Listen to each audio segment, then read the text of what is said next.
اعوذ بالله من الشیطان الرجیم بسم الله الرحمن الرحیم السلام علیکم کتونکو مینوالو زم شیر علی خان بشرخیل او تاسو ګورئ ملکن ټي وي مینوالو د سوات په سیمه په بډالۍ کې نن یو انجاني واقعیا شوې ده چې د دا واقعیا د دې علاقې لپاره یو ناڅاپي واقعیا ده او چرته هم داسې نه دي شي کم دوهره قتل چې کم شوی دی دوه کسان چې قتل کړی شوي دي یوه زنانه او یو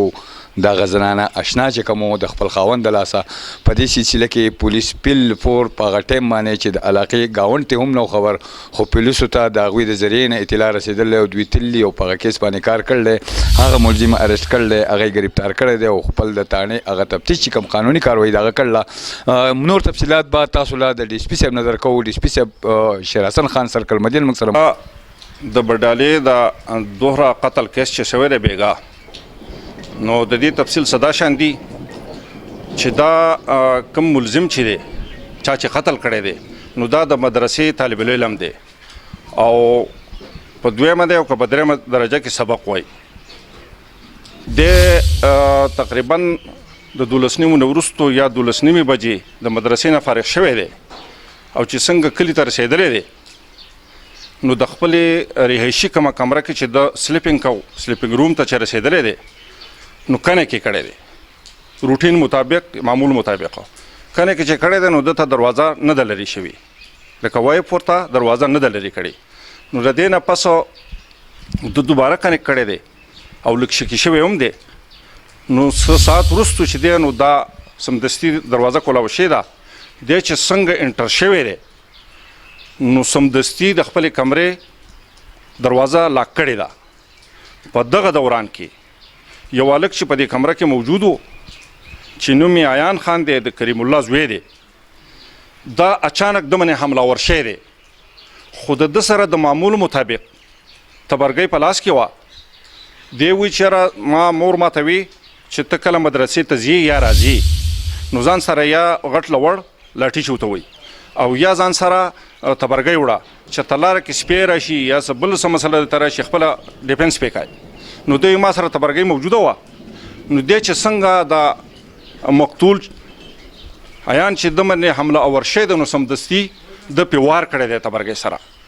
او د دې نه پس پی در پی ګزارات یې پې کړي دي پرله پسې او دغه شانې په خپله د ټبر باندې هم پی در پی ګزارات کړي دي د تعجب خبره دا ده چې د دې ملزم انور علي چې دی د ده او د دې جنۍ واده تقریبا میاشتې ونیمه مخکې شوی خو دلته کې د الله تعالی هغه فلسفې ته ګوره موږ خو نن سبا په دور جدید کې روان یو موږ ویو چې مور او پلار دا زړې زمانې خلق دی دا په څه پوهېږي خو دې هلک ته چې څه ګټه په لاس راغلې ده نو دا صرف او صرف د مور په یو مختصر شان هدایت باندې ورته راغلې ده مور ورته وینا کړې وه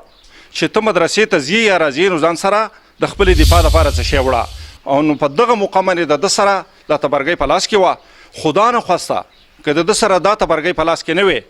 نو دا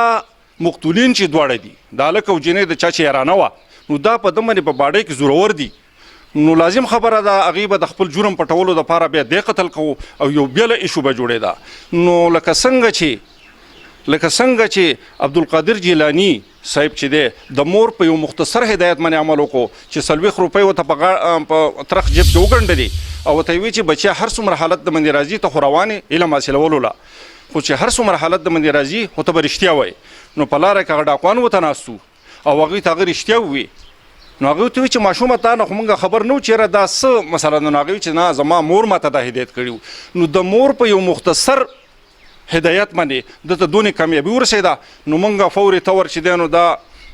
ناشونه بیا راوچت کړو هسپتال ته راوړو او هغې کې موږ هغه قانوني تکمیل کاروي وکړه پرچه پکې ورکړه تفتیش پکې جاري دی او کوم اکیوز چې دی هغه زموږ سره ارسټ دی اوس عدالت ته پیش کړی دی او فردر تفتیش چې صحیح نو هغه به ستاسو د مخې واقعات خو تقریبا شوي دي د 12 نیمو نه وروستو یوې بجې ټیم کې شوي دي موږ ته اطلاع چې دی نو تقریبا 1:30 بجې موږ ته بیا اطلاع وشوه د اکیوز راغی او موږ ته د دې ټولو سټورۍ نه موږ خبر کړو او موږ کویکلی کویکلی سپاټ ته ورسېدو او هر څه په خپله ولیده او د خپل هاي اپس په نوټس کې راویستو. جی کتونکو تاسو واورید ډي اس پي سرکل مدین جناب شیر حسن خان د ملکن ټي وي سره چې کومې خبرې وکړې د دې خبرې نه واضح شوه چې کم مجرم ته سزا میلاویدونکې وه هغه ته د پښتو د رسم و روایت مطابق د هغه کور مالکانو په خپله باندې سزا ورکړه. اوس کار د قانون دی چې قانون ولا په کومه توګه سزا ورکوي څومره سزا ولا ورکوي خو به هر حال یو پیغام دی د پښتو چې څه کرې هغه به ریبې نو که ته چېرته ګل وکړې نو ته ازغی نشي ریبلی خو که ته ازغی وکړې نو ته به خامخا ازغی ریبې. ډي اس پي صاحب او د دوی د ټیم د ملکن ټي وي او د سوات د عوام د طرف نه موږ دوی له خراج تحسین پیش کوو چې په ډېر مختصر مدت کې چونکې زما هم د هغه علاقې سره زه د هغه علاقې اوسېدونکی یم خو زه ترې سهار خبر شوی او دوی په هغه ټایم باندې خبر شوي دي ملزم سره یې